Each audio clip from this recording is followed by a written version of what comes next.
What's up, guys? And guess what? I am in a new location. That's right, I moved. Can you believe this? I moved for the first time in my life. I moved. I'm living with my beautiful girlfriend. You guys know her from the live chats. If not, I'm in a different location. But I'm here to talk about the Batman today. The Batman, look, this is a movie that I think from the first trailer everybody was buzzing over. They didn't know if it was going to be anything like Joker with Joaquin Phoenix. That's a cat. You're going to have to get used to that. Um, what would it be? What would this movie be like? Would it be R-rated? What would the case be? It's directed by Matt Reeves. Robert Pattinson as Batman. Zoe Kravitz as Catwoman. We have the Penguin in this film, a very all-new, different kind of Penguin played by Colin Farrell. And guess what? We have Andy Serkis as Alfred. And look, let's just get to the bottom of this. There's no spoilers going to be given in this review. It's just my thoughts of the movie. This nearly 3-hour film. And look, let me just say, this is a masterclass of a superhero film. This movie expands the genre, just like Joker did with that kind of a movie, with that kind of satire. This film expands the boundaries of what a superhero movie can be. It's a total spy film. This is a spy movie. It's dark.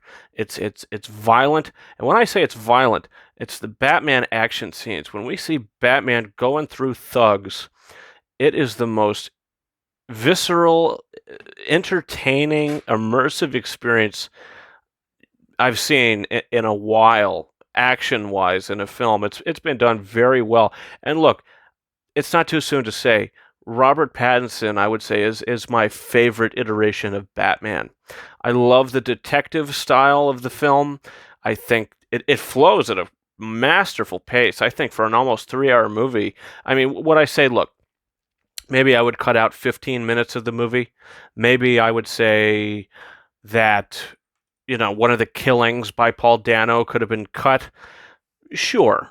But it adds to the film. None of it really takes away. It's just the runtime could be a little long at times. But you never watch the movie and say, yeah, well, that scene can go, that scene can go, that scene can go. It's hard to pinpoint where you would cut.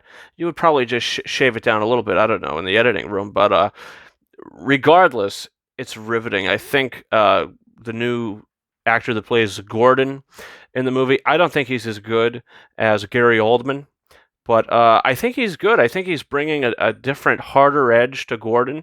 And I loved they're not really friends. Batman and Gordon aren't really friends in this movie. Like in the Batman Dark Knight movies by Christopher Nolan, Bruce Wayne or Batman and Gordon create a bond and a friendship in that first film.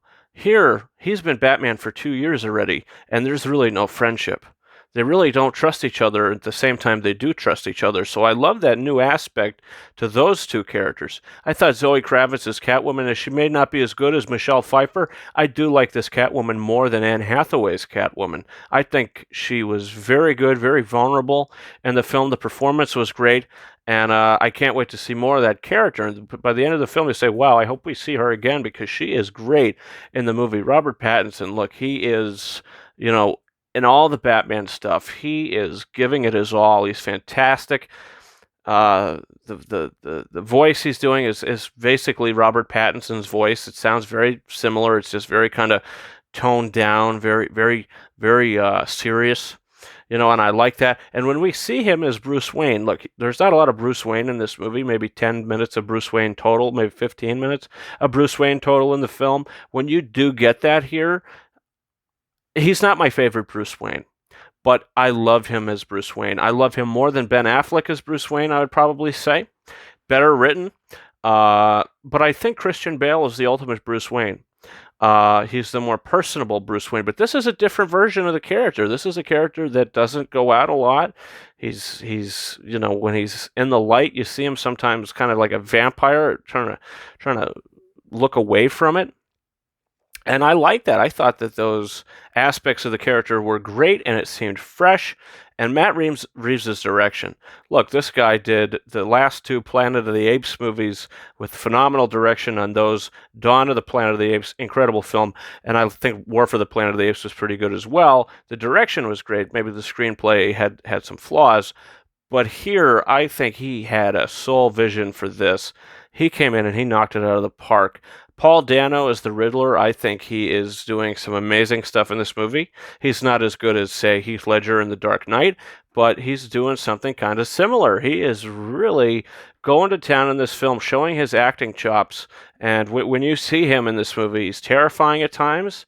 And when you see him at the same time, he seems like this very vulnerable kind of guy that's not very sturdy, but at the same time he's got this incredible power to him because of how smart he is and how dangerous that can be. Look, what else is to say about the film? The cinematography, great. Michael Giacchino's score, you hear it in the trailers.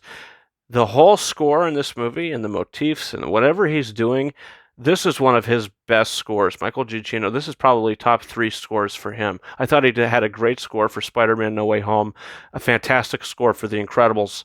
I mean, Up he won the Oscar for. He's doing this. He is one of the best composers out there. This is a phenomenal score this movie has. And like I said, the only flaw I would say is that it's a little long. None of the movie dragged for me, though. Before we leave, I want to mention the Penguin. Colin Farrell, the makeup and hairstyling in this movie doesn't get an Oscar nomination next year. I'm going to be very upset because he was totally transformed. Just like in Joe Wright's film Darkest Hour, how Gary Oldman was transformed into Churchill.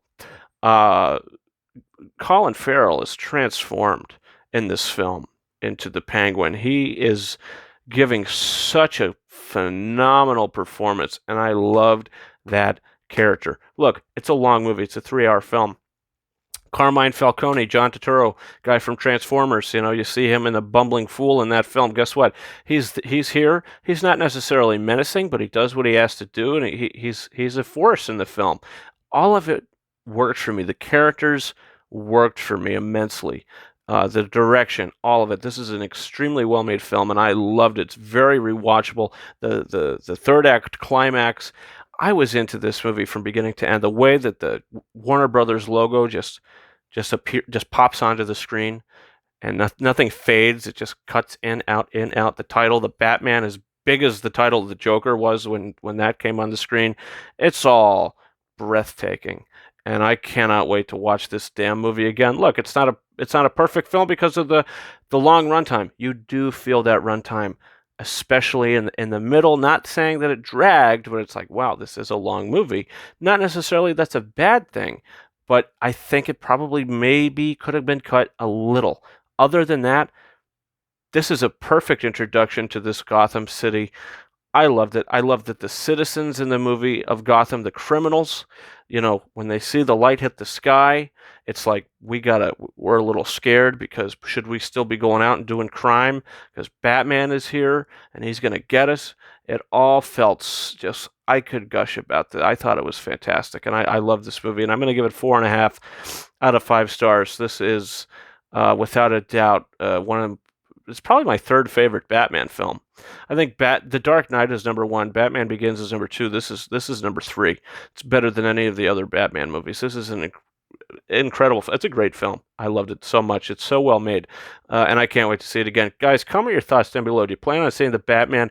Have you seen it already? What are your thoughts about it? Also, don't forget to hit that subscribe button. Guess what? The weekly live show is coming back Wednesday, and I'll be posting on Instagram exactly what time the show will be returning, but that's coming on Wednesday.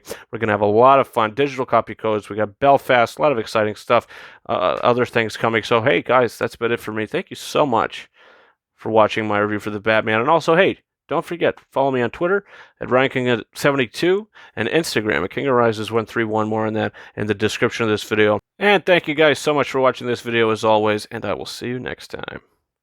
Over and out.